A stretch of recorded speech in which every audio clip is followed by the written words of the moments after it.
اسی طرح سے لکھنے کے لیے ہماری انگلیوں کی جو گرفت ہے اس کا مضبوط ہونا ضروری ہے. اور یہ کیسے حاصل ہوگا؟ بلیدگی کے بعد. جب ہم بلیدگی حاصل کر لیتے ہیں تو اس سے بلیدگی کے ذریعے جو ہم چیز حاصل کریں وہ پختگی ہے. اچھا جی، آپ کسی بھی نومولود کیا ہوتا ہے؟ جو بچہ ابھی پیدا ہوا ہے، ٹھیک ہے، اسے نومولود بھی کہتے ہیں اور اس کو طفولیت بھی کہا جاتا ہے، اور اس پیریڈ کو، اور یا انفینسی کہا جائے گا.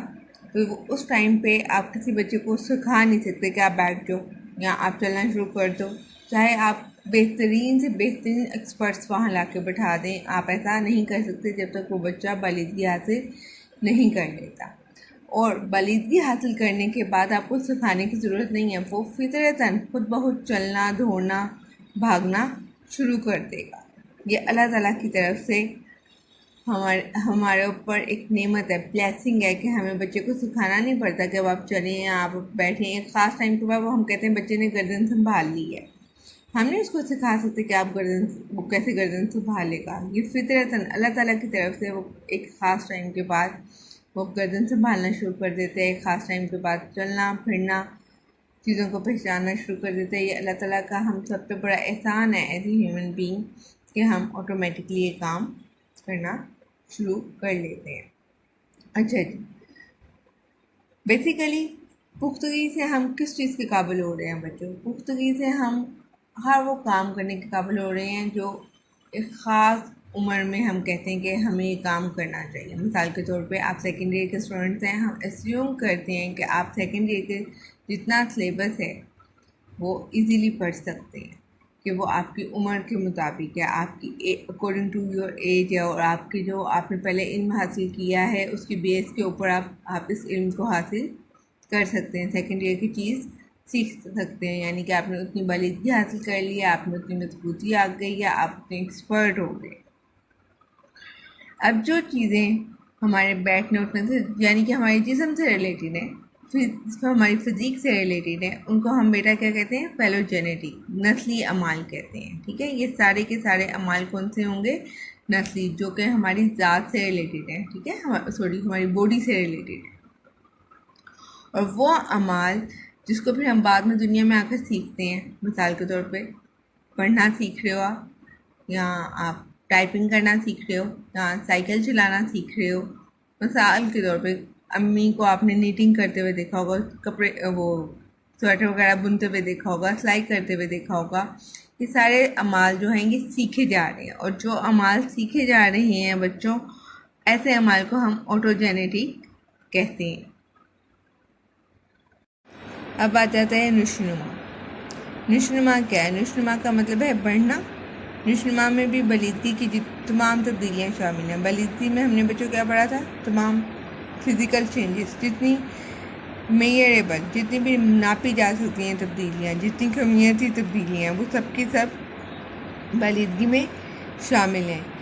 بظاہر تو یہی لگ رہا ہے نا کہ بلیدگی اور نشوونما ایک ہی چیز ہے، لیکن ان میں بہت زیادہ فرق ہے. اعضاء کا بڑھنا ایک خاص حد تک، ایک خاص عمر تک، مطلب قد ایک خاص حد تک بڑھ کے رک جاتا ہے نا، اس کے بعد ہڈیاں ایک حد تک چوڑی ہو کر رک جاتی ہیں، عضلات ایک حد تک موٹے ہوتے ہیں. یہ نہیں ہوتا کہ قد بڑھتا ہے تو بڑھتا چلا جائے. ساری زندگی قد نہیں بڑھ رہا، ساری زندگی آپ کی ہڈیاں چوڑی نہیں ہو رہی ہیں. عضلات میں ہر ٹائم موٹاپا ہی نہیں چڑھے جا رہا ہے، آپ ہر ٹائم ویک ہی نہیں ہوئے، موٹاپا نہیں چڑھے جا رہا ہے، یوں ہی لے کر چلیں. اچھا جی، یہ اس میں آپ کو انڈیویجول ڈفرینسز نظر آئیں گے کہ کچھ بچے جلدی لمبے ہو گئے ہیں، کچھ آہستہ آہستہ لمبے ہو رہے ہیں، کچھ بہت جلدی سے مضبوط اور طاقتور نظر آ رہے ہیں، کچھ تھوڑے سے ڈھیلے نظر آ رہے ہیں. لیکن اس کے باوجود یہ سب جو چینجز ہیں وہ ایک خاص حد تک ہو کے رک جاتی ہیں. جہاں یہ عمل رک رہا ہے وہاں بلیدگی رک گئی ہے، لیکن وہاں نشوونما کا عمل نہیں رکا. نشوونما کا عمل آپ کی ساری زندگی جاری رہے گا. فرد کا قد بڑھنا تو رک جاتا ہے، اس کے عضلات اور ہڈیاں جو ہیں ان کا بڑھنا رک گیا ہے، لیکن اس کے باوجود جسم میں جو تبدیلیاں ہیں، جو چینج ہے وہ واقع ہوتا جا رہا ہے. وہ بظاہر ہمیں نظر نہیں آتا ہے، اور جو بعد میں چینج آ رہے ہیں نا بچے بلیدگی کے بعد، وہ سارا کا سارا نشوونما کا پارٹ ہے.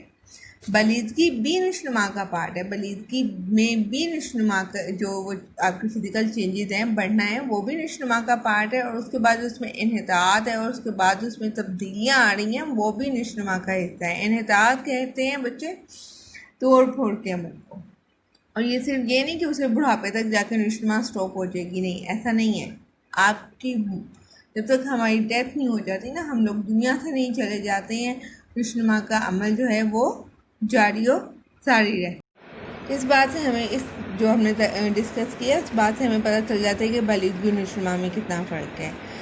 یعنی کہ وہ تبدیلیاں جو قدرتی طور پہ حاصل کی گئی ہیں وہ بلیدگی کی بدولت ہیں, اور وہ عمل جو ابتدا سے موت تک جاری رہتا ہے, موت تک جتنی تبدیلیاں ہو رہی ہیں وہ نشونما یا نمو کہلائے گا. روزمرہ زندگی میں عام لوگوں کو آپ دیکھیں گے تو وہ دونوں بلیدگی کو بڑھنے کو اور نشونما کو یا نمو کو سیم میننگز میں یوز کرتے ہیں. بہرحال جو بیسیکلی نشونما اور بلیدگی میں مینلی جو کام رول یا جو فنکشنز ہو رہے ہیں ان میں جو سب سے پہلی چیز ہے وہ ہے بیٹا تبدیلی, چینج. بلیدگی اور نشونما کی بدولت فرد کے عضویات میں قابل پیمائش, یعنی کہ ہم اس کو میئر کر سکتے ہیں, ناپ سکتے ہیں کتنا ویٹ ہے, کتنے فٹ کتنے انچ قد ہے, یہ قابل پیمائش تبدیلیاں پیدا ہوتی ہیں. سب سے پہلا فنکشن نشونما اور بلیدگی کا یہ ہے. دوسرا فنکشن بیٹا کیا ہے, صلاحیت, کیپیبلٹی میں چینج آ رہا ہے. ٹھیک ہے, بلیدگی اور نشونما کی وجہ سے فرد کی صلاحیتوں میں کیا ہو رہا ہے, اضافہ ہو رہا ہے. دن بہ دن ہم چیزیں سیکھ رہے ہیں نا, اور عمر کے بڑھنے کے ساتھ ساتھ کیا ہوتا ہے ہماری صلاحیتوں میں نکھار پیدا ہوتا ہے, زیادہ نیڈ ہو جاتی ہیں. عمر ڈھلنے میں ان میں انحطاط توڑ پھوڑ شروع ہو جاتی ہے. کیسے؟ اب تو سارا کچھ سیکھ رہے ہو, یاد کر رہے ہو, سب کچھ کر رہے ہو, لیکن ایک خاص ٹائم آئے گا زندگی میں کہ یہ سب چیزیں آپ کو ایک خواب لگیں گی کہ آپ لوگوں نے اتنا کچھ سیکھا, اتنا کچھ پڑھا. پھر ایک خاص عمر آتی ہے, اس کے بعد ہم سیکھنے کے, یاد کرنے کے, سیکھتا تو انسان ساری زندگی ہے نا, کچھ نہ کچھ سیکھتا چلا جاتا ہے. لیکن ایک خاص عمر کے بعد, جیسے ہمارے بڑوں کی عمریں ہیں, بڑوں سے میری مراد آپ کے نانا نانی ہو گئے, آپ کے دادا دادی ہو گئے, جو ایجڈ لوگ ہیں, اولڈ ایج میں جو داخل ہو چکے ہیں, ان کا جو سیکھنے کا عمل ہے اور باقی جو عمل ہے جیسے وہ دیکھنے کا عمل ہے, سننے کا عمل ہے, وہ انحطاط کا, توڑ پھوڑ کا شکار ہو گیا. وہ اس طرح سے نہ دیکھ سکتے ہیں, نہ سن سکتے ہیں, نہ وہ کام کر سکتے ہیں. اچھا جی, اس کے بعد وراثت. ہماری بلیدگی اور نشونما کا جو مین رول پلے کر رہی ہے نا وہ وراثت ہے. ماحول بھی اس میں مین رول پلے کر رہا ہے, 50-50 کی کنٹریبیوشن ہے. لیکن اگر وراثت میں نہیں ہوگا تو پھر ماحول وہاں پہ کچھ نہیں کر سکتا, اور اسی طرح وراثت میں ہے لیکن وہاں پہ ماحول نہیں ہے نا تو تب بھی کچھ نہیں ہوگا. یعنی کہ دونوں ہی مل کے کام کر رہے ہیں. وظائف. نشونما اور بلیدگی کی وجہ سے فرد مختلف وظائف ادا کرنے کے قابل ہوتا ہے. فرد کے تمام افعال کی وجہ نشونما ہے. آپ کچھ بھی کر رہے ہیں اس کی وجہ نشونما ہے. آپ سبق سن رہے ہیں, آپ نے لیکچر پلے کیا ہے, آپ نے ویڈیو پلے کی ہے, آپ کچھ بھی کر رہے ہیں, یہ سارا سب کچھ نشونما کا حصہ ہے. آگے آ جاتی ہے تنظیم, آرگنائزیشن. آرگنائزیشن بچے کیا ہے, نشونما اور بلیدگی سے فرد کے افعال میں اعلیٰ سطح کی تنظیم پیدا ہوتی ہے. بچے, بوڑھے, جوان, نوجوان اور ادھیر عمر افراد کی سوچ میں فرق نمو کی بدولت ہوتا ہے.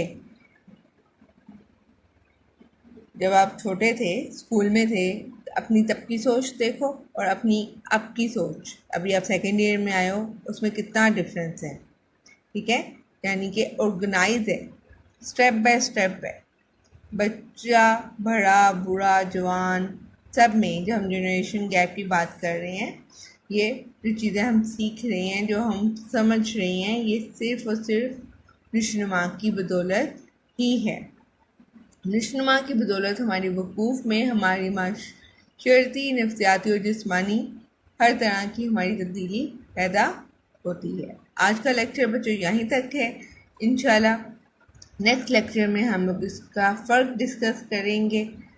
اب تک کے لیے اللہ حافظ.